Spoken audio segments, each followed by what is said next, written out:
শবে বরাতের আমল, শবে বরাতের তিনটে বিষয় বোঝেন। একটা হলো শবে বরাতের রাত্রিতে, অর্থাৎ আবারও বলছি শবে বরাত বলছি, আপনারা রাগ করেন না, নিসফে শাবানের রাত্রিতে, মধ্য শাবানের রাত্রিতে আল্লাহ তাআলা বান্দাদের গুনাহ মাফ করেন। এটা সহিহ হাদিস।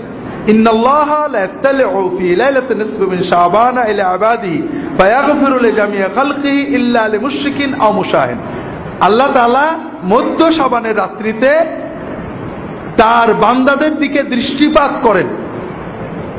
আল্লাহ মধ্য শাবানের রাত্রিতে তার বান্দাদের দিকে দৃষ্টিপাত করেন, তখন তিনি দুই শ্রেণীর মানুষ ছাড়া সকল শ্রেণীর সৃষ্টিকে মাফ করে দেন। যাদের ভিতরে শিরক আছে এবং যাদের ভিতরে হিংসা আছে, এই হিংসা এবং শিরক যাদের আছে তাদের ছাড়া বাকি সকল মানুষকে আল্লাহ মাফ করে দেন। তাহলে শবে বরাত হলো একটা কমন বোনাস। আপনি যদি এই রাত্রিতে ঘুমিয়ে থাকেন, জেগে থাকেন, কিন্তু আপনার অন্তরে শিরক নেই, আপনার অন্তরে হিংসা বিদ্বেষ নেই, ইনশাআল্লাহ আপনার নসিবে এই আল্লাহর বোনাসটা এসে যাবে, আপনার অ্যাকাউন্টে আপনার বোনাস জমা হয়ে যাবে। কথাই বুঝতে পেরেছেন? এখন দ্বিতীয় বিষয় হলো আমরা কি করব, আমরা আমল করব কিনা। আমল না করলে, ঘুমিয়ে থাকলেও আপনি বোনাস পাবেন। এ ব্যাপারে সহিহ হাদিস পাওয়া যায় না, কিছু জয়ীফ হাদিস আছে। দুটো আমল পাওয়া যায় জয়ীফ হাদিস দ্বারা, বা তিনটে আমল পাওয়া যায়। একটা হলো কবর জিয়ারত, আর একটা হলো দোয়া, আর একটা হলো সালাত। এই বিষয়ে যতগুলো হাদিস আছে সবই জয়ীফ।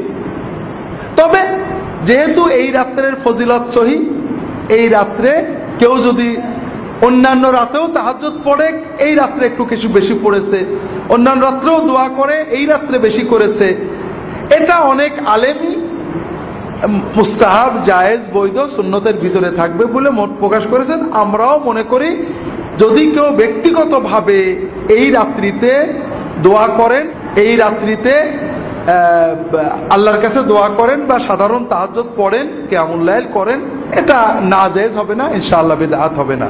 তিনটে কারণে। একটা হলো সুন্নত দ্বারা ফজিলত প্রমাণিত। এখানে জয়ীফ হাদিস দিয়ে কেউ আমল করলে এটা সরাসরি বেদাত বলা ঠিক না। তাবেঈদের যুগ থেকে কোন কোন তাবেঈ এই রাত্রে ইবাদত করেছেন।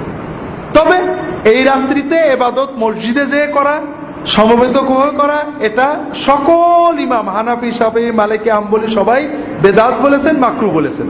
এটা নিয়ে কোনো মতভেদ নেই। এই রাত্রি ইবাদতের জন্য মসজিদে যাওয়া, দলবদ্ধ হওয়া, সুন্নত ইবাদতও দলবদ্ধ হয়ে করা, এটা বেদাত বলা হয়েছে এবং মাকরুহ বলা হয়েছে। হানাফি ফিকহের সব কিতাবেই পাবেন। তৃতীয় হলো এই রাত্রিতে ভাগ্য লেখা হয়, এই মর্মে যত কথা আছে সবই জাল কথা। চতুর্থ হলো এই রাতের পরের দিনে রোজা রাখা।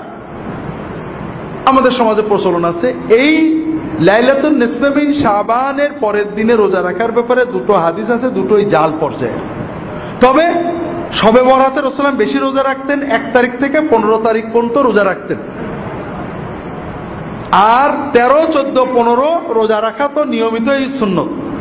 কাজেই যারা রোজা রাখতে চান 13, 14, 15 রাখবেন। সব মাসেই রাখার চেষ্টা করবেন। শাবানে যেহেতু রাসূলুল্লাহ বেশি রাখতেন, আপনারা রাখতে পারেন। মধ্য শাবানের রাত বা শবে বরাত বিষয়ে শেষ কথাটা বাদ রয়ে গিয়েছিল।